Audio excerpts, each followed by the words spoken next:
والصلاة والسلام على أشرف الأنبياء والمرسلين سيدنا ومولانا أبي القاسم محمد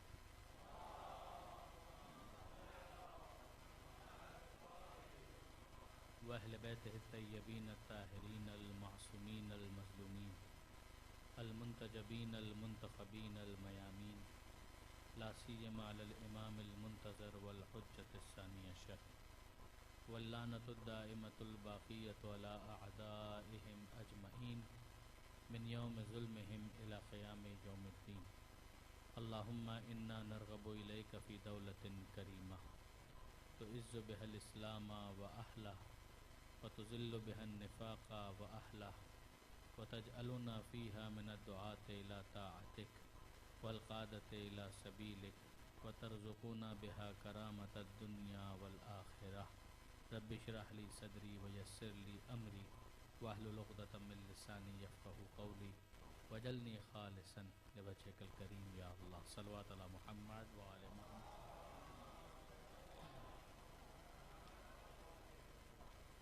أما بعد فقد قال الله سبحانه وتعالى في القرآن الحكيم بسم الله الرحمن الرحيم ما ينظرون إلا صيحة واحدة. صلوات على محمد وآل محمد.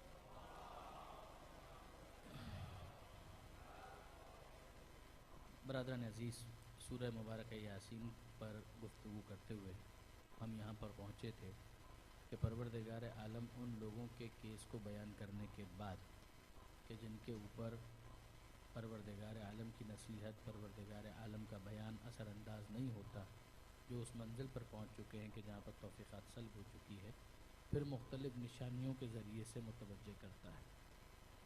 اور یہ معاملہ اب ہمارے اپنے فہم کے اوپر ہے کہ ہم خود اپنے آپ کو چیک کریں اور ٹیسٹ کریں کہ خدا نہ کرے ایسا تو نہیں کہ ہم سے بھی توفیقات سلب ہو چکی ہیں.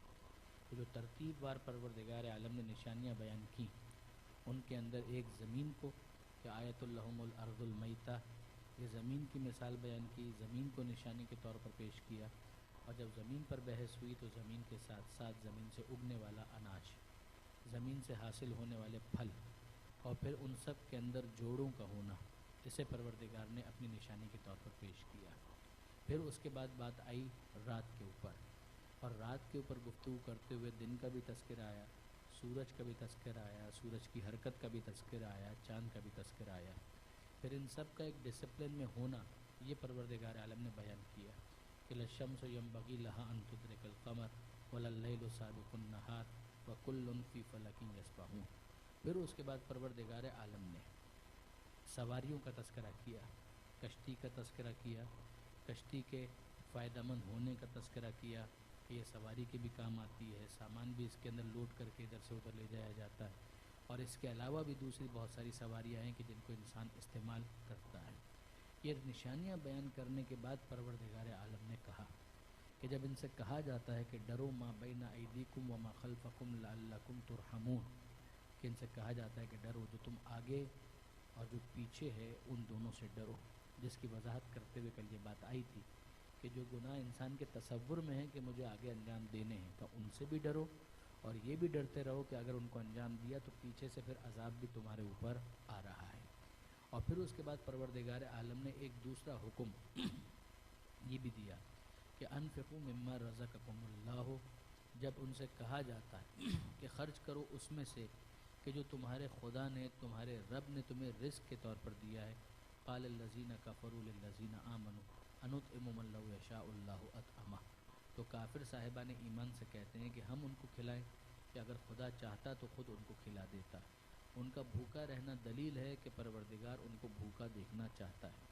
آیت اللہ ناصر مکارم شیرازی نے بڑی پیاری ایک مثال تفسیر نمونہ کے اندر لکھی ہے کہ مثلاً اگر ایک استاد شاگردوں کو تعلیم دے رہا ہے تو کیا کوئی یہ بات کہے تو معقول مانا جائے گا کہ خدا ان کو جاہل دیکھنا چاہتا ہے تو اس استاد کو کیا ضرورت ہے کہ ان کو سکھائے. استاد کا ذمہ یہی ہے کہ وہ اپنے علم کو جو اس کے مستحق ہیں ان تک پہنچائے تاکہ وہ جاہل نہ رہنے پائیں. جاہل کا امتحان یہ ہے کہ وہ اپنے جہل کی حالت کو علم سے بدلے، عالم کا امتحان یہ ہے کہ وہ اپنے علم کو دوسروں تک منتقل کرے. بالکل اسی طریقے سے جو غریب ہے اس کی ذمہ داری یہ ہے کہ وہ اپنے رزق حلال کے لیے کوشش کرے، ہاتھ پیر مارے، اور جو صاحبان دولت ہیں، صاحبان ثروت ہیں، جن کو پروردگار نے نوازا ہے، ان کی ذمہ داری یہ ہے کہ وہ اسے امانت سمجھیں اور امانت کو اس کے مستحق تک پہنچا کر اس کو اس کے پیر پر کھڑا کرنے کی کوشش کریں، کہ یہ وہ ایک نظام ہے جو پروردگار چاہتا ہے، بجائے اس کے کہ یہ سمجھتے کہ پروردگار عالم نے ان کی عزت افزائی کی ہے، پروردگار عالم نے ان کو اپنا وکیل بننے کی دعوت دی ہے کہ تم میرے بہاف پر اس کام کو انجام دو، تم میرے نمائندے بن جاؤ۔ وہ الٹا یہ کہہ رہے ہیں کہ خدا چاہتا تو خود کھلا دیتا، اگر وہ ان کو بھوکا دیکھنا چاہتا ہے تو پھر ہماری کیا ذمہ داری بنتی ہے۔ وَيَقُولُونَ، یہ بحث اب آگے بڑھتی ہے، آیت نمبر 48 48۔ وَيَقُولُونَ مَتَىٰ هَٰذَا الْوَعْدُ إِن كُنتُمْ صَادِقِينَ، وہ یہ کہتے ہیں کہ یہ وعدہ کب پورا ہوگا، اگر تم سچے ہو تو اتنا تو بتاؤ، اگر تم سچے ہو۔ یہ قیامت آئے گی، قیامت میں زندہ کیا جائے گا، حساب کتاب ہوگا، پل صراط ہوگا، جنت ہوگی، جہنم ہوگا، یہ ہوگا کب؟ متى هذا الوعد ان کنتم صادقین۔ ہم تو دیکھ رہے ہیں کہ لوگ آتے ہیں مر جاتے ہیں، دوسرے پیدا ہوتے ہیں وہ بڑے ہوتے ہیں وہ مر جاتے ہیں، وہ ان کے بچے پیدا ہوتے ہیں وہ بڑے ہوتے ہیں وہ کتنا سلسلہ اسی طریقے سے چل رہا ہے، تو کب تک؟ متى هذا الوعد ان کنتم صادقین، ہم تم سے سنے جا رہے ہیں کہ اگر یہ قیامت کا دن آنے والا ہے، حساب کتاب کب، یہ وعدہ کب پورا ہوگا؟ ان کنتم صادقین، اگر تم سچے ہو تو اتنا تو بتاؤ۔ سارا لطف اسی کے اندر ہے، سارا حسن اسی میں ہے کہ وہ دن ابھی تک ہمارے علم میں نہیں ہے کہ کب آنے والا ہے۔ دیکھیے برادران عزیز، بہت ساری چیزوں کی بیوٹی اسی میں ہوتی ہے کہ ان کو مخفی رکھا جائے۔ ہماری تو کیفیت یہ ہے کہ جب ہمیں نہیں معلوم کہ موت کب آنے والی ہے تو اس کے باوجود معصیت اور نافرمانی کس لیول پر ہے۔ اگر یہ پتہ چل جائے کہ ابھی 500 سال تک تو کچھ نہیں ہونے والا، تو آپ حضرت انسان سے کیا توقع کرتے ہیں؟ ایسے ایسے گل کھلائے گا کہ جو انسان سوچ بھی نہیں سکتا، یعنی عام انسان اس کا تصور بھی نہیں کر سکتا۔ پروردگار عالم نے نظام کے اندر حسن یہی رکھا ہے، میں کب مرنے والا ہوں مجھے نہیں معلوم، آپ کب مرنے والے ہیں آپ کو نہیں پتہ، قوموں کا انتقال کب ہونے والا ہے نہیں پتہ۔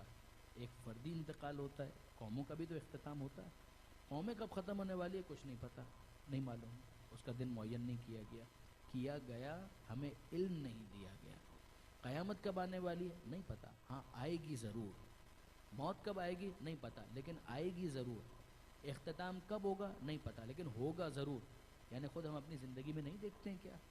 آپ کو نہیں پتہ کہ کب آپ کا انتقال ہونے والا ہے، مگر آپ میں سے کوئی بھی یہ کہہ سکتا ہے کہ وہ امر پٹا لکھوا کر آیا ہے کہ وہ ہمیشہ ہمیشہ اس دنیا کے اندر رہے گا؟ کون یہ کہہ سکتا ہے؟ جتنے افراد جن کا انتقال ہوا ہے، کیا ان کو واقعاً کچھ دیر پہلے تک پتہ بھی تھا کہ ایگزیکٹلی کون سا وہ لمحہ ہے کہ جو ان کی زندگی کا لمحہ آخر ہے؟ کس کو معلوم ہے؟ کسی کو نہیں پتہ۔ حسن اسی کے اندر ہے، پروردگار عالم نے ایک مدت رکھی ہے، اس مدت میں انسان کو اختیار دیا ہے، اس مدت کا ایک اختتام رکھا ہے، اور یہ نہیں بتایا کہ وہ اختتام کب ہونے والا ہے۔ درمیان میں گنجائش رکھی ہے توبہ کی، کہ اے میرے بندے اس مدت کے دوران اگر تو پلٹ کر واپس صراط مستقیم پر آنا چاہتا ہے we would welcome you، ہم تمہیں ویلکم کریں گے، ہم تمہیں خوش آمدید کہیں گے، اور ہم یہی چاہتے ہیں کہ تم یہ کام کر گزرو، تم اپنی مہلت کا بھرپور فائدہ اٹھاؤ، make the most of it, capitalize کرو اس کو۔ اور بندہ جو ہے وہ بجائے اس کے کہ اس کا فائدہ اٹھائے، وہ کہے کہ یہ وعدہ کب پورا ہوگا، متى هذا الوعد ان کنتم صادقین۔ دیکھیے برادران عزیز، میں آپ کی خدمت میں عرض کروں ایک حدیث جو مجھے ذاتی طور پر بھی بہت پسند ہے ایک طالب علم کی حیثیت سے۔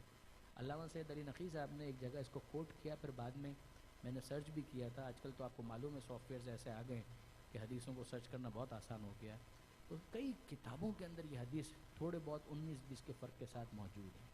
من تاب قبل موتہ بسنۃ قبلت توبتہ، معصوم کا یہ انداز بھی دیکھیے گا اور اس کے الفاظ کو بھی دیکھیے گا، جو اپنے مرنے سے 1 سال پہلے توبہ کر لے خدا اس کی توبہ قبول کر لیتا ہے۔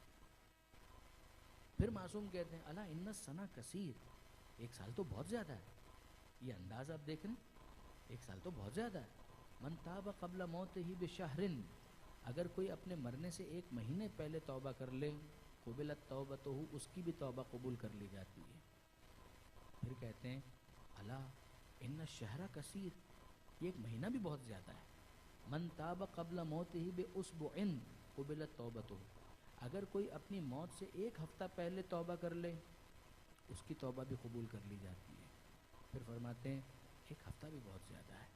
من تاب قبل موتہ بیوم، قبلت توبتہ، اگر کوئی اپنے مرنے سے ایک دن پہلے توبہ کر لے اس کی توبہ بھی قبول کر لی جاتی ہے۔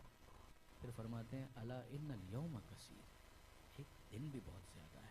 من تاب قبل موتہ بساعۃ قبلت توبتہ۔ علامہ سید علی نقوی تصریح فرماتے ہیں کہ یہاں پر ساعت سے مراد لمحہ ہے، کہ اگر کوئی اپنی موت سے ایک لمحہ پہلے بھی توبہ کر لے خدا اس کی توبہ بھی قبول کر لیتا ہے۔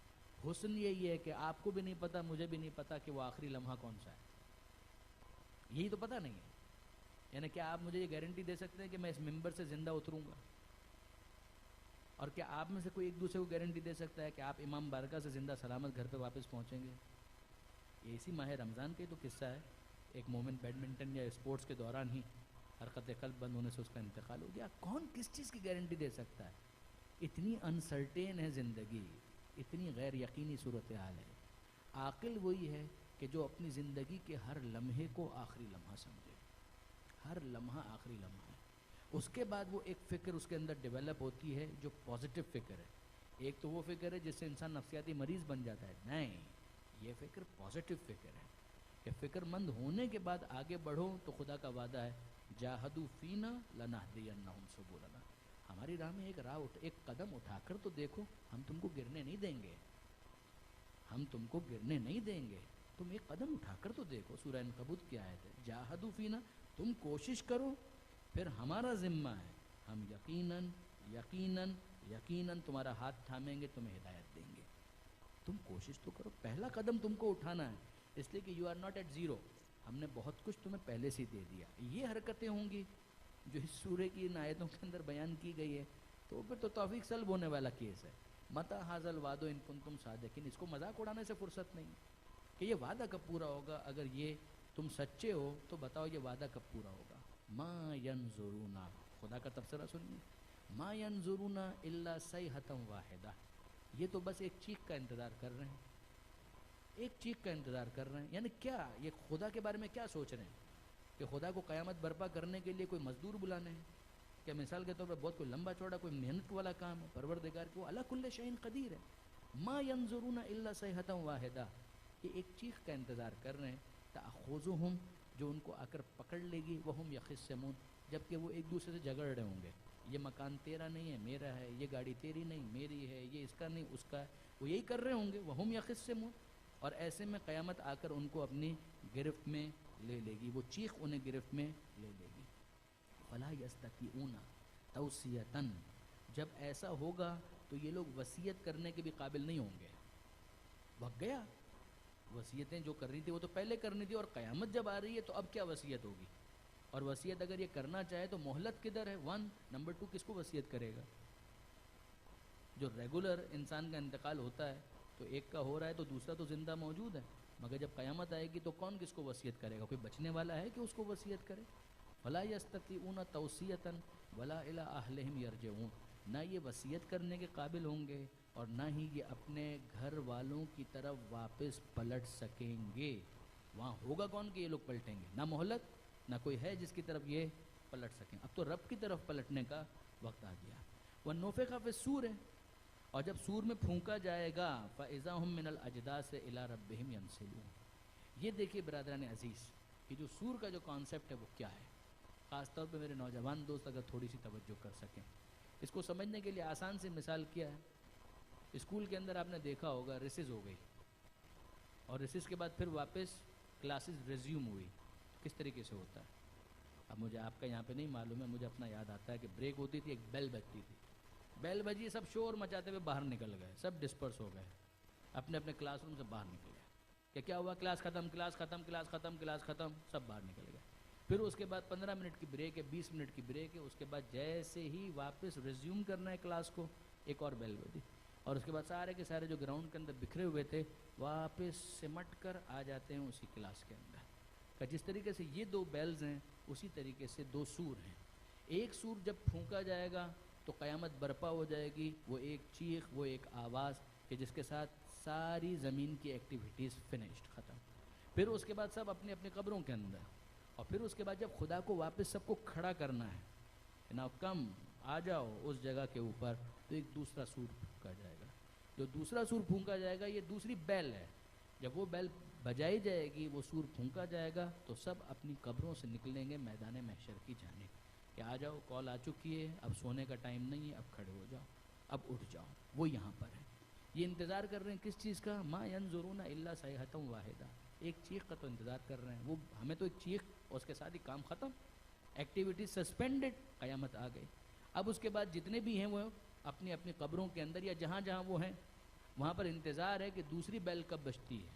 وَإِذَا وَنُفِخَ فِي الصُّورِ، اور جب سور میں پھونکا جائے گا، فَإِذَا هُم مِّنَ الْأَجْدَاثِ إِلَىٰ رَبِّهِمْ يَنْسِلُونَ. یہ سب کے سب اپنی قبروں سے نکلیں گے اپنے رب کی جانب. نوٹ کریں یہاں پر پروردگار عالم نے پھر اپنی ربوبیت کا حوالہ دیا ہے. یہ اپنے رب کی جانب بھاگیں گے، اپنے رب کی جانب بھاگیں گے. وہ پالنے والا ہے. اگر انسان کی زندگی کا اس دنیا میں اختتام واقعی اس کا اختتام ہوتا تو یہ ربوبیت کا حوالہ نہیں آنا چاہیے تھا. انسان اس دنیا میں ختم تو نہیں ہو رہا. اس کی ربوبیت کا تقاضا یہ ہے کہ انسان کو جس طرح سے اس نے پیدا کیا ہے مرنے کے بعد پھر واپس زندگی دے.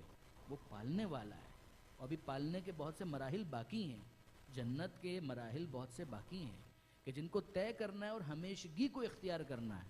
اس کی دائمی ان نعمتوں کو حاصل کرنا ہے. الی ربہم ینسلون. وہ آگے بڑھیں گے اپنے رب کی جانب ینسلون، اور تیزی کے ساتھ. جو نسل کو نسل کہتے ہیں وہ بھی اسی لیے کہ گویا وہ ماں باپ سے جدا ہوتی ہے اولاد اور اس کے بعد آگے بڑھتی ہے. ماں باپ تو انتقال کر جائیں گے، یہ آگے بڑھ جائیں گے. بالکل اسی طریقے سے من الاجداث الی ربہم ینسلون، اپنی قبروں کو چھوڑ چھوڑ کر آگے کی طرف اپنے رب کی طرف بڑھ. ینسلون. اور کیا کہہ رہے ہیں؟ قالو، وہ کہتے ہیں یا ویلنا، افسوس ہمارے حال پر. من بعثنا، یہ کس نے ہم کو اٹھا دیا؟ من مرقدنا، ہماری خوابگاہ سے، ہمارے سونے کی جگہ سے کس نے ہم کو اٹھا دیا؟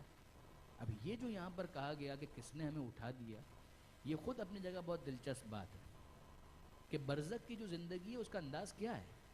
یہ برزخ میں یعنی اب یہ جو مردے اٹھ رہے ہیں تو یہ کیا کیس کیا ہے؟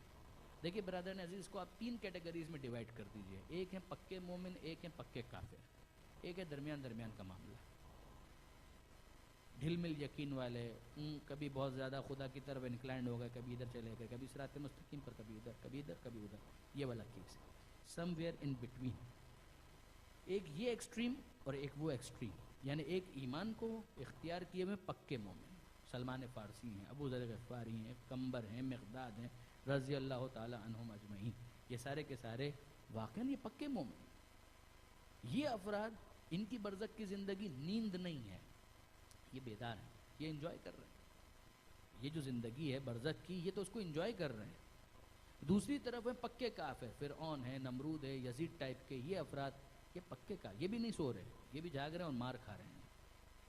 خود قرآن مجید کے اندر سورہ مبارک غافر کے اندر، جس کا دوسرا نام سورہ مومن بھی ہے، پروردگار عالم نے فرعون کا تذکرہ کیا، فرعون والوں کا تذکرہ کیا. النار یورزون، ابھی بھی ان کے اوپر آگ مسلط ہے اور وہ اس عذاب کے اندر مبتلا ہیں.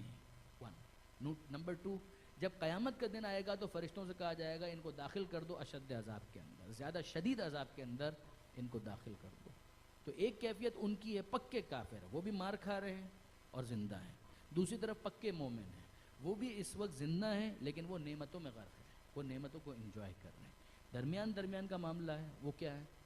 وہ سو رہے ہیں، وہ نیند کر رہے ہیں. کما تنامون تموتون، تقریباً یہی الفاظ ہیں روایت کے کہ جس طرح تم سوتے ہو اسی طریقے سے برزخ کی زندگی ہے. سم ویئر تقریباً اس قسم کا معاملہ یہاں پر بیان ہو رہا ہے کہ یہ افراد کہیں گے من بعثنا من مرقدنا، کس نے ہمیں اٹھا دیا ہماری خواب گاہوں سے، ہم تو بڑے مزے سے سو رہے تھے. ہاذا، تھوڑی دیر غور کریں گے تو ان کو یاد آئے گا کہ ہاں ہاذا، یہی وہ چیز ہے ما وعد الرحمن، کہ جس کا خدا رحمان نے وعدہ کیا تھا. یہی وہ چیز ہے کہ جس کا خدا رحمان نے وعدہ کیا تھا. خدا رحمان وہی خشی الرحمن بالغیب، ما انزل الرحمن من شیء، یہ ساری باتیں ہو چکی ہیں. وہی خدا رحمان جب وہ رحمت عمومی دے رہا تھا، ہم نعمتوں کو استعمال کر رہے تھے دنیا کے اندر، وہیں پر یہ باتیں بھی آئی تھی، یہ رسول اللہ کے رسول ہیں، یہ پیغام ان کا پیغام ہے، یہ صراط مستقیم یہ ہوتا ہے، یہ ہوتا ہے، یہ ہوتا ہے، یہ ساری بات. ھذا ما وعد الرحمن، قیامت کا دن آئے گا وہ آ گیا. ھذا ما وعد الرحمن وصدق المرسلون، یہی وہ چیز تھی کہ جس کا رحمان نے وعدہ کیا تھا اور رسولوں نے بالکل سچ کہا تھا. وہ مسخرہ پن نہیں تھا، وہ بات جینون تھی، بالکل لیجیٹیمیٹ تھی، بالکل ویلڈ تھی، بالکل صحیح بات تھی جو ان رسولوں نے کہی تھی. ھذا ما وعد الرحمن وصدق المرسلون ان کانت الا صیحۃ واحدہ. یہ بھی ایک چیخ ہی ہے. فاذا هم جميع لدینا محضرون، جس کے بعد وہ سب کے سب ہماری بارگاہ میں حاضر کر دیے جائیں گے. ایک چیخ سے خاتمہ، ایک چیخ سے سب کے سب حاضر. اب اس کے بعد بات کو آگے بڑھاتا ہے. پروردگار عالم ارشاد فرماتا ہے فالیوم، آج کے دن، لا تظلم نفس شیئا. جمع تو سب ہو گئے، ڈر بھی ہے، خوف بھی ہے، کیا ہونے والا ہے، کیا ہونے والا ہے، کیا ہونے والا ہے. سنو کیا ہونے والا ہے. فالیوم لا تظلم نفس شیئا. آج کے دن کسی بھی نفس کے اوپر، کسی بھی شخص کے اوپر ظلم نہیں کیا جائے گا، ظلم نہیں ہوگا. یہ ظالم کی عدالت نہیں ہے، یہ خدائے عادل کی عدالت ہے. فالیوم لا تظلم نفس شیئا. آج کے دن کسی نفس کے اوپر ظلم نہیں کیا جائے گا، ذرا سا بھی. نفس شیئا، ذرا سا بھی نہیں کیا جائے گا. ولا تجزون الا ما کنتم تعملون. تم کو تو وہی جزا دی جائے گی جو تم عمل کیا کرتے تھے. جو تم نے کیا اسی کو تمہاری جزا بنا کر تمہارے سامنے پیش کر دیا جائے گا. کیا مطلب؟ بعض علماء، بلکہ ایک بڑی تعداد ہے جو تجسم اعمال کے قائل ہیں. وہ تجسم اعمال کے قائل ہیں کہ جو انسان کے اعمال ہیں یہی جسمانی صورت اختیار کر کے وہاں پر مجسم ہو جائیں گے. انہی کو ایک شیپ، انہی کو ایک صورت دے دی جائے گی. جیسا مثلا سورہ مبارکہ زلزال کی بہت مشہور آیت ہے، من یعمل مثقال ذرۃ خیرا یرا. جس نے ذرہ برابر بھی خیر کا کوئی کام انجام دیا وہ اس کو دیکھے گا. من یعمل مثقال ذرۃ شرا یرا. اور جس نے ذرہ برابر بھی کوئی شر کا کام، برا کام انجام دیا وہ اس کو بھی دیکھے گا. تو دیکھے گا کیا مطلب؟ کس کو دیکھے گا؟ اس عمل کو دیکھے گا. وہ عمل وہاں پر اس کا کوئی فزیکل فارم ہے؟ جیسے آپ نماز پڑھ رہے ہیں تو کیا اس دنیا کے اندر اس کی کوئی فزیکل فارم ہے؟ وہ تو ایک ایکشن ہے جو آپ کی کچھ حرکات کے اوپر مشتمل ہے. لیکن نہیں، وہاں پر پروردگار ان تمام عبادتوں کو، ان اچھے کاموں کو اور ان برے کاموں کو جو انسان یہاں پر کرتا رہا، ان سب کو ایک صورت دے کر، مجسم کر کے پیش کر دے گا. وہ یہاں پر کہا جا رہا ہے وَلَا تُجْزَوْنَ إِلَّا مَا كُنْتُمْ تَعْمَلُونَ. تم کو تو جزا کے طور پر وہی دیا جا رہا ہے جو تم عمل کیا کرتے تھے. کچھ اور ہم کو کیا کرنا ہے؟ جو تم کرتے تھے وہی عمل تمہاری جزا ہے. یہاں پر ذہن میں رہے، ایک مسئلہ ہے عدل کا، ایک مسئلہ ہے فضل کا. جہاں تک سزا کا تعلق ہے، سزا تو اتنی ہی ہے پروردگار کی طرف سے کہ جو ایک انسان نے گناہ کیا اکارڈنگلی. لیکن جہاں تک جزا کا معاملہ آتا ہے، ریوارڈ کا معاملہ آتا ہے، معاملہ یہاں پر ٹھہرے گا نہیں. اس میں ریوارڈ کے اندر عدل کے ساتھ فضل ہے جو پروردگار عالم کی واقعاً کمال عطا ہے کہ بندے نے جتنا کیا اس سے بہت بڑھ کر، بہت بڑھا کر، بہت اضافہ کر کے اسے لوٹایا جائے. تو وہ معاملہ جو دوسرا ہے. فَالْيَوْمَ لَا تُظْلَمُ نَفْسٌ شَيْئًا. آج کے دن کسی نفس کے اوپر ذرا سا بھی ظلم نہیں کیا جائے گا. وَلَا تُجْزَوْنَ إِلَّا مَا كُنْتُمْ تَعْمَلُونَ. اور تم کو جزا کے طور پر وہی دے دیا جائے گا جو تم نے عمل انجام دیا تھا. ان اصحاب الجنہ، جنت والے، الیوم، آج کے دن، یقیناً، فی شغل فاکہون، مختلف قسم کے مشغلوں میں بزی ہوں گے. کیئر فری، ان کو کوئی پرابلم نہیں ہے، وہ بڑے مزے میں ہیں، وہ بڑے موڈ میں ہیں، وہ انجوائے کر رہے ہیں، وہ ایک دوسرے کے ساتھ خوشگپیوں میں مصروف ہیں. طے شدہ ہے جس کے نامہ اعمال کو اس کے دائیں ہاتھ میں دے دیا گیا تو وہ تو خوش ہے. جس کی رپورٹ کارڈ کے اندر لکھا ہوا ہے A+، اس کو کس بات کا غم ہے، اس کو کس بات کا پرابلم ہے؟ وہ تو خوش ہے. ہاں وہ مخلوق کتاب بھی پڑھو پڑھو پڑھو پڑھو، یہ ہے میرا نامہ اعمال، یہ ہے میرا نامہ اعمال، تو اس کو خوش ہونے کا حق ہے، واقعاً اس کو خوش ہونے کا حق ہے. پروردگار فرماتا ہے ان اصحاب الجنہ، جنت والے، الیوم، آج کے دن، فی شغل فاکہون، وہ کیا خوشگپیوں میں مصروف ہیں، وہ انجوائے کر رہے ہیں، مزے کر رہے ہیں، بات چیت کر رہے ہیں، مختلف کام ہیں اس میں لگے ہوئے ہیں. ہم و ازواجہم، وہ اور ان کے اسپاؤس، وہ اور ان کے شریک حیات، مرد ہیں تو عورت، عورت ہے تو ان کا شریک حیات مرد. ہم و ازواجہم فی ظلال، چھاؤں کے اندر ہیں، علی الارائک متکئون، اور تکیوں کے اوپر تکیہ کیے ہوئے بڑے مزے سے بیٹھے ہوئے ان تمام تر چیزوں کو انجوائے کر رہے ہیں. ہم و ازواجہم فی ظلال علی الارائک، وہاں پر سائے میں بھی ہیں اور اچھے سائے میں ہیں، تکیے پر سپورٹ لیے ہوئے ہیں، متکئون، اور اپنے ازواج کے ساتھ۔ کیا بہترین ایک منظر کشی ہے کہ سکون ہی سکون ہے، سیٹسفیکشن ہی سیٹسفیکشن ہے، نو ریگریٹس، لا خوف علیہم ولا ہم یحزنون، نہ کوئی خوف ہے کہ اب کیا ہوگا، اب کیا ہوگا، اب کیا ہوگا۔ ایسے خوف کا تعلق ہوتا ہے مستقبل کے ساتھ، فیوچر کے ساتھ۔ یہ تھوڑی دیر کا معاملہ ہے، اس کے بعد ہم سے چھن جائے گا، نہیں، ایسا کچھ بھی نہیں ہونے والا۔ بعد میں کوئی حالات بدل جائیں گے، ایسا کچھ بھی نہیں ہونے والا۔ اس دنیا کے اندر یہی تو سب سے بڑا پرابلم ہے، صحت ہے تو بیماری کا خطرہ، پیسہ ہے تو غربت کا خطرہ، جوانی ہے تو بڑھاپے کا خطرہ، زندگی ہے تو موت کا خطرہ۔ یہ ساری چیزیں اس دنیا کے اندر، وہاں چلے گئے لا خوف علیہم، کوئی خطرہ نہیں ہے، کوئی خوف نہیں ہے، ولا ہم یحزنون، نہ ان کو کوئی غم ہے۔ غم کا تعلق ہوتا ہے ماضی کے ساتھ، پاسٹ کے ساتھ، ایسا کیوں ہوا، کاش ایسا نہ ہوتا، کاش وہ ایکسیڈنٹ نہ ہوتا، کاش وہ زخمی نہ ہوتا، کاش وہ چھینا نہ جاتا، کاش اس چیز کے اوپر، یہ کاش کاش کاش کاش کاش، یہ سارا پاسٹ کے ساتھ تعلق ہے، ریگریٹس، کاش ایسا نہ ہوتا، کاش۔ تو جنت میں آ گئے، جو پاسٹ ہو گیا ہے فارگیٹ اباؤٹ اٹ، بھول جاؤ۔ اب تم کو وہ ماضی کی یادیں کچوکے نہیں لگائیں گی کہ یاد ماضی عذاب ہے یا رب چھین لے مجھ سے حافظہ میرا، نو پرابلم، وہ میموریز تم کو ڈسٹرب نہیں کریں گی، ڈونٹ وری۔ اور فیوچر کے بارے میں کوئی اندیشہ مت کرو، کوئی خوف مت کرو۔ ان اصحاب الجنت اليوم فی شغل فاکہون ہم وازواجہم فی ظلال علی الارائک متکئون، وہ اپنے اسپاؤس کے ساتھ، اپنے شریک حیات کے ساتھ مزے کر رہے ہیں۔ لہم فیہا فاکہۃ، وہاں پر ان کے لیے میوے ہیں، کھاؤ پیو مزے کرو۔ وَلَهُمْ مَا يَدَّعُونَ، اور صرف ایسا نہیں، جو وہ چاہیں، جو وہ چاہیں، ان کا چاہنا کافی ہے، جس چیز کی وہ فرمائش کریں وہ حاضر ہے۔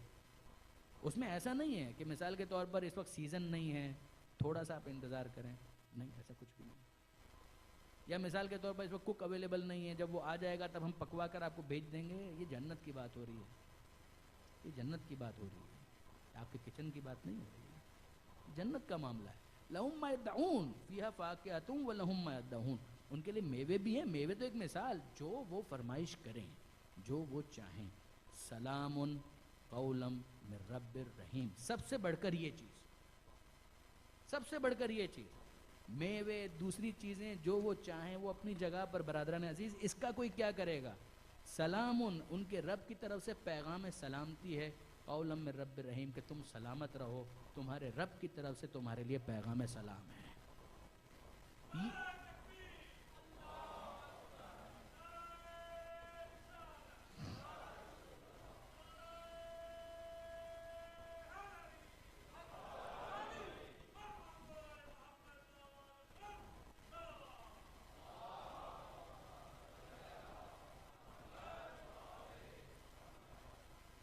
یہ اگر آپ غور کریں واپس اس پچھلی بات کی طرف، فَبَشِّرْهُ بِمَغْفِرَةٍ وَأَجْرٍ کریم، ان کے لیے بشارت ہے کس چیز کی؟ مغفرت کی، اجر کی، عزت کے ساتھ۔ اس سے بڑی کیا عزت ہوگی، اس سے بڑی کیا عزت ہوگی کہ پروردگار کی طرف سے پیغام سلام آ جائے کسی کے لیے کہ سلام ہمارا ان تمام اہل جنت کے اوپر۔ قولاً، یہ قول ہے کس کا؟ من رب الرحیم، ان کے رب کی طرف سے جو ان کا پالن ہار ہے اور جو رحیم بھی ہے۔ جس طرح سے دنیا میں انہوں نے رحمانیت پروردگار سے استفادہ کیا، دے آر الاؤڈ کہ اب رحیمیت سے بھی استفادہ کریں، پروردگار عالم کی رحیمیت کو بھی دیکھیں اور اس کا بھی مزہ اٹھائیں۔ وَامْتَازُوا الْيَوْمَ أَيُّهَا الْمُجْرِمُونَ، اور آج کے دن اے مجرموں تم الگ ہو جاؤ، تم الگ ہو جاؤ، آج کے دن پہلو میں ہونا تمہارا کوئی فائدہ تمہیں نہیں پہنچائے گا۔ وَامْتَازُوا الْيَوْمَ أَيُّهَا الْمُجْرِمُونَ، آج کے دن تم الگ ہو جاؤ۔ تم دنیا کے اندر یہ ساری دو نمبریاں ہو سکتی ہیں، منافقت ہو سکتی ہے کہ آ کر بیٹھ گئے تو ظاہری اقرار کو دیکھتے ہوئے ٹھیک ہے بیٹھ لو، مگر کیا اس بیٹھنے کے ذریعے سے کوئی چیز حاصل ہو جاتی ہے؟ کہ جب تک نفس پاک نہ ہو، دل پاک نہ ہو، روح پاک نہ ہو، روح آلودہ، نفس غلیظ ہے، دل خبیث ہے، تو کیا اس کے بعد پہلو میں ہونا کوئی فائدہ پہنچاتا ہے؟ کوئی فائدہ نہیں پہنچاتا۔ وَامْتَازُوا الْيَوْمَ أَيُّهَا الْمُجْرِمُونَ، اے مجرموں تم الگ ہو جاؤ، تمہیں کوئی حق نہیں ہے کہ آج واپس سے کسی ڈسیپشن کے لیے اٹیمپٹ کرو، یو آر ناٹ الاؤڈ۔ ایُّہَا الْمُجْرِمُونَ، اب پروردگار عالم فرماتا ہے، علم آہد الیکم یا بنی آدمہ، اے آدم کی اولاد، کیا میں نے تم سے یہ وعدہ نہیں لیا تھا اللہ تعبد الشیطان، کہ تم شیطان کی عبادت، شیطان کی بات مت ماننا، انہ لکم عدو مبین، وہ تمہارا کھلا ہوا دشمن ہے، وَأَنِ اعْبُدُونِی، اور میری عبادت کرنا، ھذا صراط مستقیم، یہ سیدھا راستہ ہے۔ کیا میں نے تم سے یہ وعدہ نہیں لیا تھا؟ یعنی اگر آج تم مجرم بن کر یہاں پر شرمندہ ہو رہے ہو، ناکام ہو رہے ہو، تو جانا ہے تم نے جہنم میں، مگر اس کا ذمہ دار کون ہے؟ کیا میں نے تم سے یہ وعدہ نہیں لیا تھا؟ کیا میں نے تم کو نہیں سمجھایا تھا؟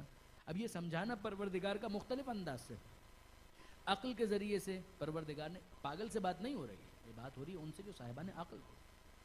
کیا ان کو نہیں بتایا گیا تھا؟ قرآن مجید میں نہیں لکھا ہوا کہ اے آدم کی اولاد، دیکھو جس طرح سے تمہارے باپ کے ساتھ شیطان نے برا کیا، وہ تمہارے ساتھ بھی ایسا ہی کچھ کرے گا؟ سورہ اعراف دیکھیں، سورہ بقرہ دیکھیں، کتنی جگہوں پر پروردگار عالم نے اس مضمون کو مختلف انداز سے ون وے اور دا ادر بیان کیا ہے۔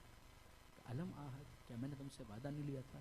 کھلا ہوا دشمن ہے، اس کھلے ہوئے دشمن سے اپنے آپ کو بچاؤ، انہ لکم عدو مبین وان اعبدونی، عبادت کرنا تو میری عبادت کرنا، ھذا صراط مستقیم، یہ ہے سیدھا راستہ۔ میں تمہارے لیے اور کیا کرتا؟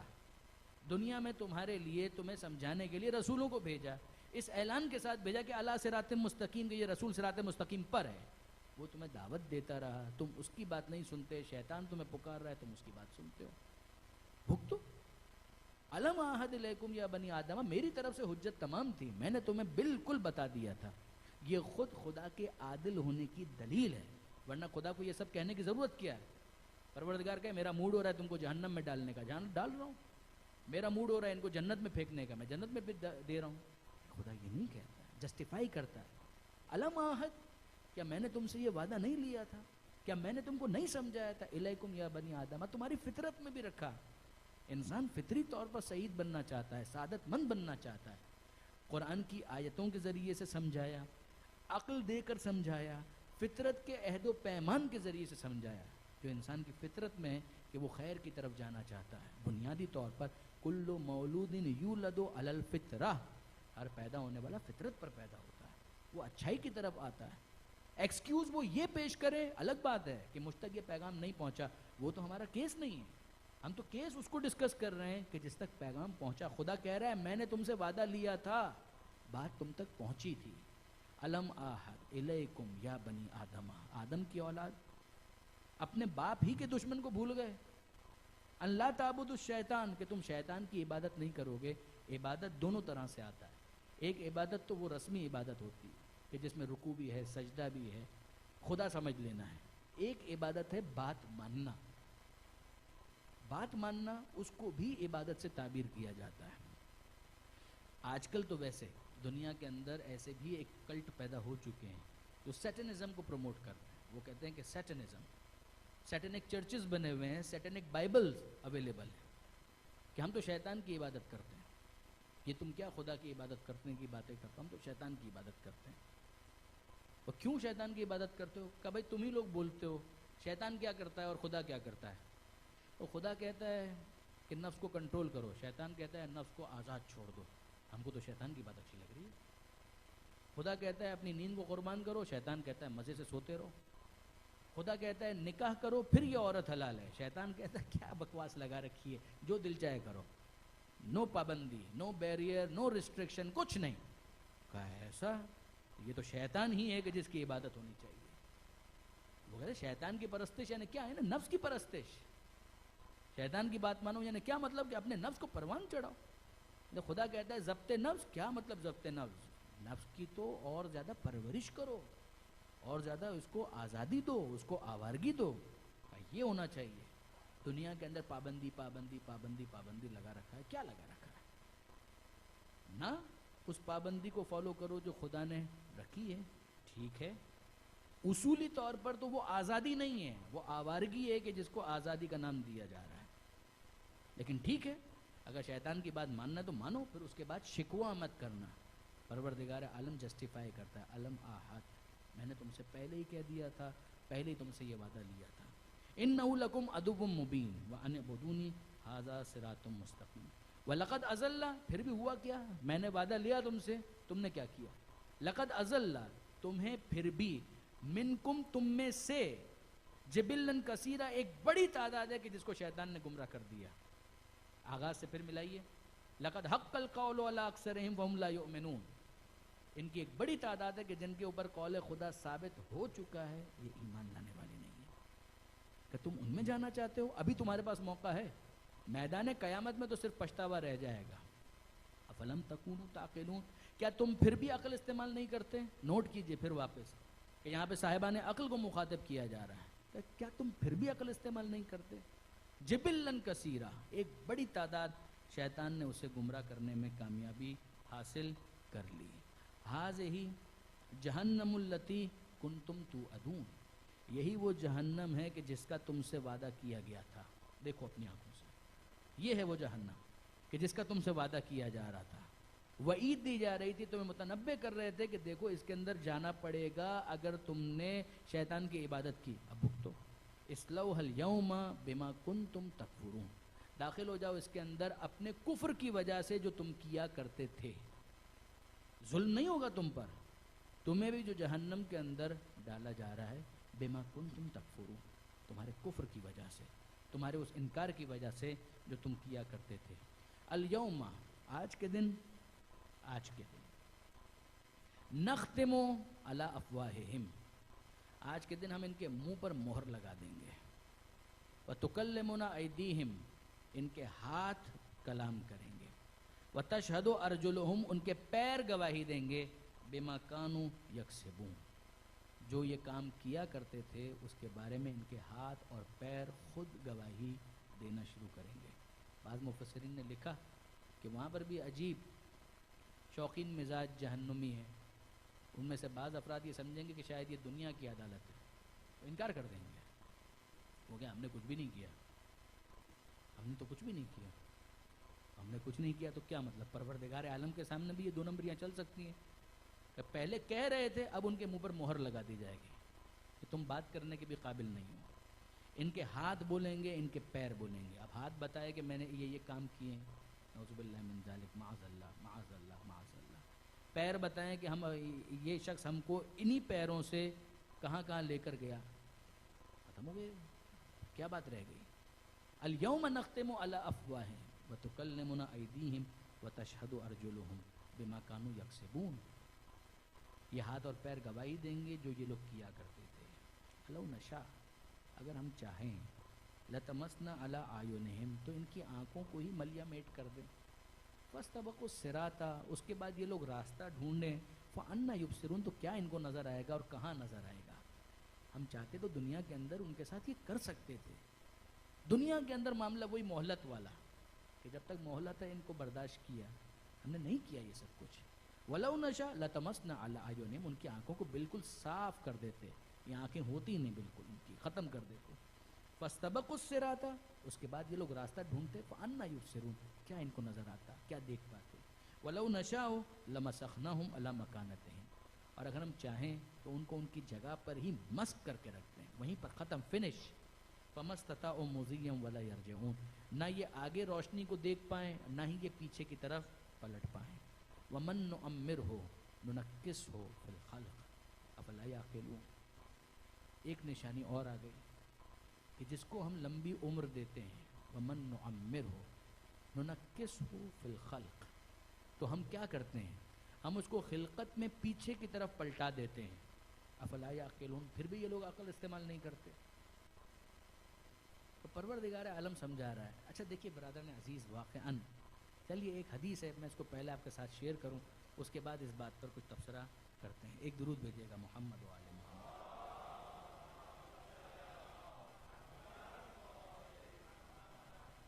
یہ پیغمبر اکرم کی کچھ نصیحتیں ہیں جناب ابو ذر کو.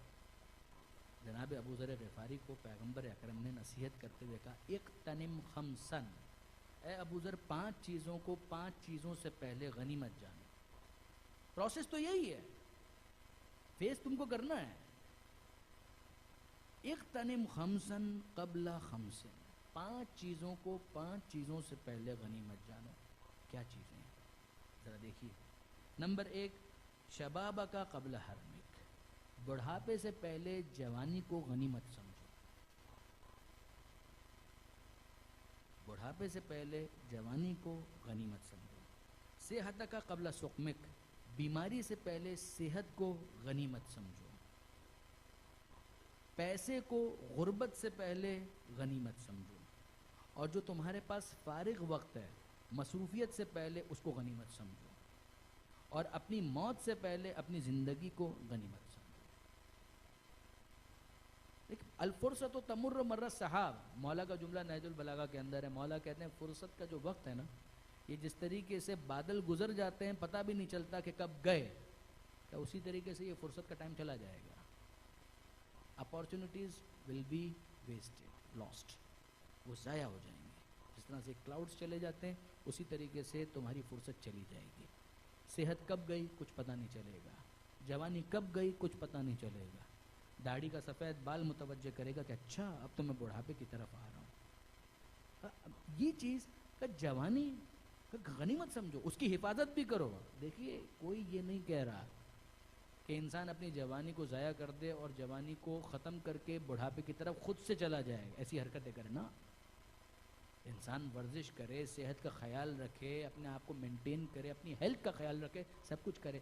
مگر آپ سب کچھ کر لیں تو ہونا کیا ہے؟ کیا بڑھاپا ٹل جائے گا؟ کیا بڑھاپا ختم ہو جائے گا؟ بڑھاپا نہیں آئے گا؟ نو، بڑھاپا بہتر ہو سکتا ہے لیکن بڑھاپے نے آنا تو ہے۔ پروردگار عالم یہاں پر کہتا ہے وَمَن نُعَمِّرْهُ نُنَكِّسُ فِي الْخَلْقِ، جس کو ہم لمبی عمر دیتے ہیں ہم اس کو خلقت میں پیچھے کی طرف پلٹا دیتے ہیں۔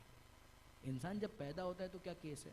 چھوٹا بچہ، نو مولود، نیولی بورن بیبی ابھی ہاتھ میں آیا، اب کیا؟ آہستہ آہستہ اس نے بڑا ہونا ہے۔ کس طریقے سے؟ جسم نے بھی بڑھنا ہے، عقل نے بھی بڑھنا ہے، یہی ہے۔ پھر اس کے بعد ایک پوائنٹ ہے کہ جہاں پر اب ریورس ہونے لگے گا معاملہ، جوانی آ گئی، پختگی آ گئی، سب کچھ ہو گیا، اب اس کے بعد کیا ہونا ہے؟ عقل ابھی بھی آگے بڑھے گی مگر جو جسم ہے وہ پیچھے کی طرف جانے لگے گا۔ پھر ایک وقت آتا ہے کہ جب انسان بہت زیادہ ایجڈ ہو جائے تو اس کے بعد تو پھر اس کی عقل بھی پیچھے کی طرف جانے لگتی ہے۔ تجربے رہ جاتے ہیں، تجربے رہ جاتے ہیں۔ جس نے زندگی گزاری ہے اس نے چاہے کسی اسکول کو بھی نہ دیکھا ہو، بہرحال تجربات کی بنیاد پر وہ بہت کچھ بتا سکتا ہے، مگر اب اس کے پاس صحت کے اعتبار سے اتنی طاقت نہیں ہے۔ نئی چیزوں کے بارے میں شاید وہ بہت زیادہ کامنٹ نہیں کر پائے گا، مشکل ہو جائے گا اس کے لیے۔ ایکسیپشنز آر دیئر، یقیناً استثنائی معاملات ہوتے ہیں، مگر میجورٹی کیسز کے اندر کیا ہے؟ یہی ہے۔ کسی نے کسی سے پوچھا، ایک شعر تھا، اس کا خلاصہ یہ ہے کہ کسی جوان نے کسی بوڑھے سے پوچھا کہ تمہاری پیری، یہ بڑھاپا کیسا گزر رہا ہے؟ کہا کہ تو نے ایک ایسی بات کے بارے میں پوچھا ہے کہ جب تک تو بوڑھا ہو نہیں جاتا تو سمجھ نہیں سکتا کہ یہ ہوتا کیا ہے۔ جب تک تو بوڑھا ہو نہیں جاتا تو سمجھ نہیں سکتا کہ یہ کیا ہے اور کیا اس کی مشکلات ہیں۔ وہی بچپن والی عادتیں، وہی بچپن والے معاملات وہ آنے لگتے ہیں۔ جسم کے اندر ریزسٹنس بھی کم ہو گئی ہے، عناصر کے اندر اعتدال بھی باقی نہیں ہے، اب انسان پیچھے کی طرف آہستہ آہستہ جا رہا ہے۔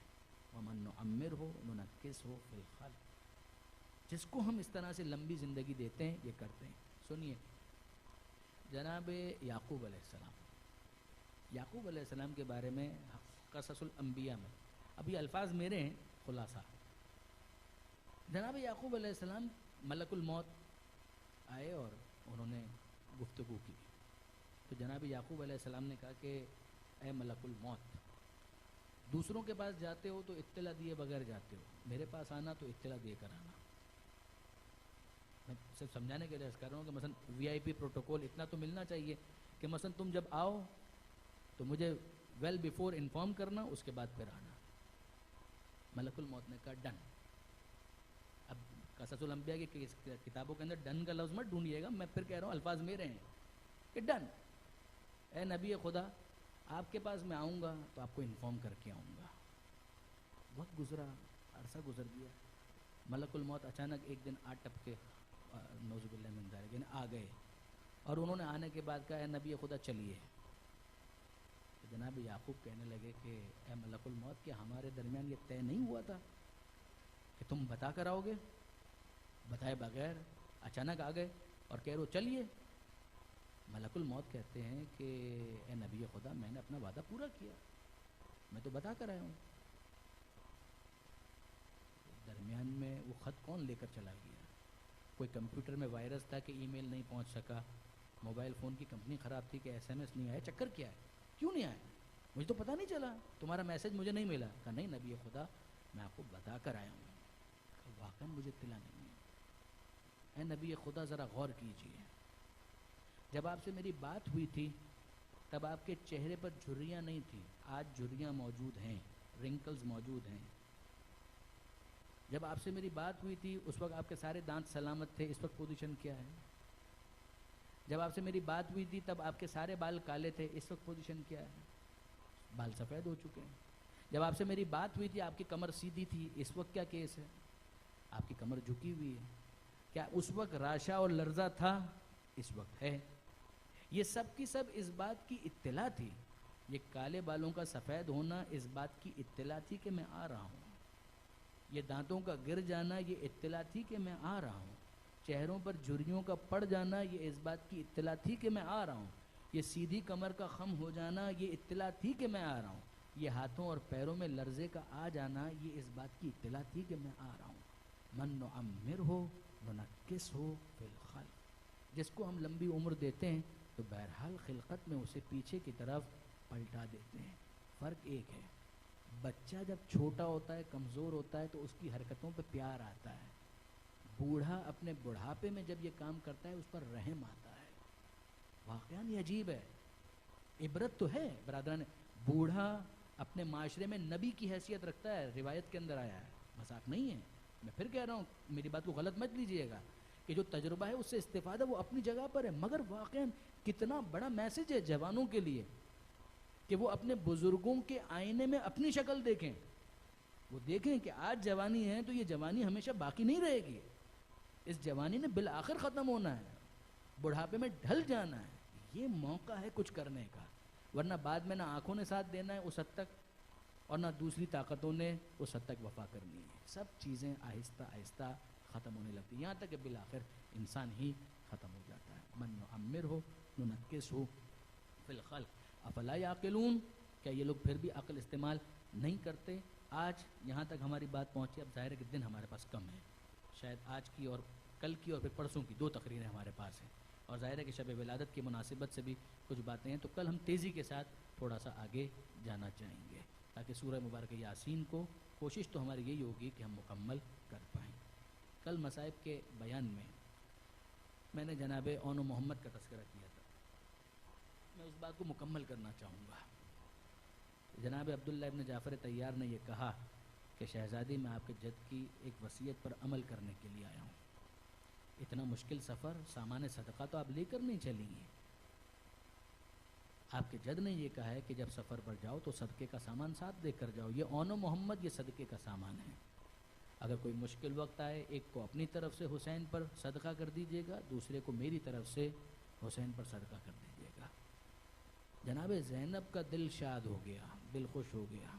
اون و محمد ساتھ ساتھ ہیں پورے سفر میں، اور اس کے بعد کربلا کے میدان میں جو جہاد کیا اور جو قتال کیا اور جس طریقے سے انہوں نے شہادت کو پایا وہ اپنی جگہ پر ایک مستقل چیپٹر ہے. مگر اب اس کے بعد یہ آل محمد کا قافلہ کربلا سے اسیر ہو کر کوفہ کی طرف گیا، کوفہ سے شام کی طرف گیا، اور 1 سال کی قید کے بعد جب یزید کو احساس شکست ہوا کہ یہ تو سارا میرا پلان ہی ختم ہو گیا، ڈسٹرب ہو گیا، تو اب اس کے بعد لوگوں کی مخالفت کی وجہ سے اس نے فیصلہ کیا کہ آل محمد کو آزاد کیا جائے.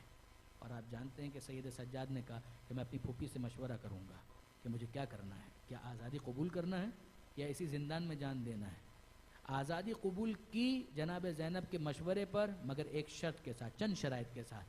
ان میں سے ایک شرط یہ بھی تھی نا کہ جناب زینب نے کہا کہ ابھی تو ہم اپنے پیاروں کو جی بھر کر رو نہ سکے، ابھی تو ہم حسین پر گریہ نہ کر سکے، ایک مکان کا انتظام کیا جائے کہ جس میں ہم عزاداری برپا کریں، حسین کا ماتم کریں. اور اس جگہ پر جناب زینب، دیگر خواتین، سید سجاد، یہ سب کے سب وہاں پر موجود تھے. شام کی خواتین بھی پرسہ دینے کے لیے آ چکی تھیں، اور ایسے میں وہ لوٹے ہوئے تبرکات آنا شروع ہوئے. جب لوٹے ہوئے تبرکات آئے، سب سے پہلے جناب زینب نے علم ابو الفضل عباس کو ہاتھوں میں لیا اور کہا بیٹا سید سجاد اسے اس گھر کی چھت پر نصب کیا جائے، میں اپنے عباس کے علم کے سائے میں اپنے حسین کا ماتم کرنا چاہتی ہوں۔ پھر اس کے بعد کہ انہی تبرکات میں ڈھونڈ کر جناب زینب نے ایک خون بھرا کرتا اٹھایا اور اپنی آنکھوں سے لگایا۔ سید سجاد کہتے ہیں پھوپھی اماں آپ پہچانتی ہیں یہ کون سا کرتا ہے؟ اب زینب کیا جواب دے، اے بیٹا سجاد یہ وہی کرتا ہے جو ماں سیتی جاتی تھی اور روتی جاتی تھی، یہ میرے حسین کی نشانی ہے، میں کیسے بھول سکتی ہوں۔ اور پھر اس کے بعد اگلا مرحلہ کیا ہے، جب کٹے ہوئے سر آنا شروع ہوئے، کٹے ہوئے سر آنا شروع ہوئے تو ہر بی بی نے اپنے وارث کا سر اپنی گود میں لیا اور ماتم کرنا شروع کیا۔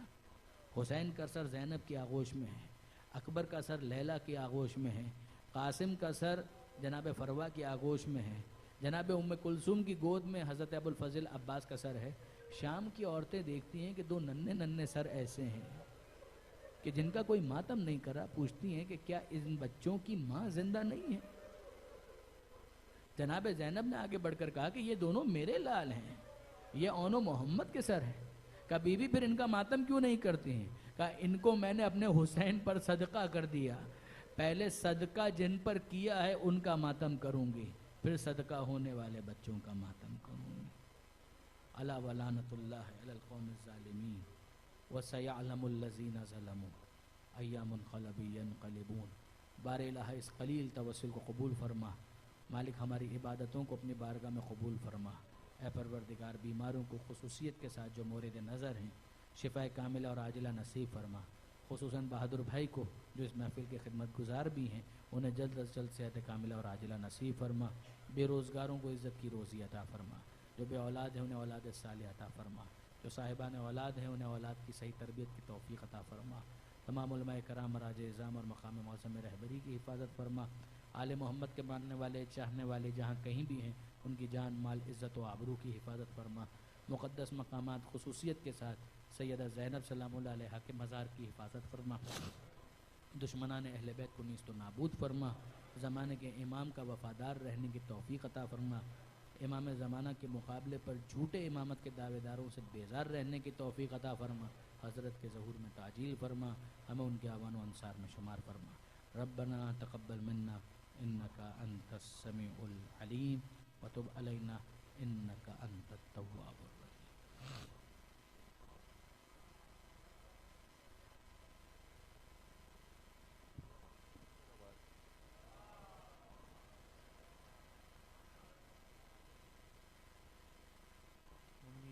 چند اعلانات سماعت فرمائیے گا۔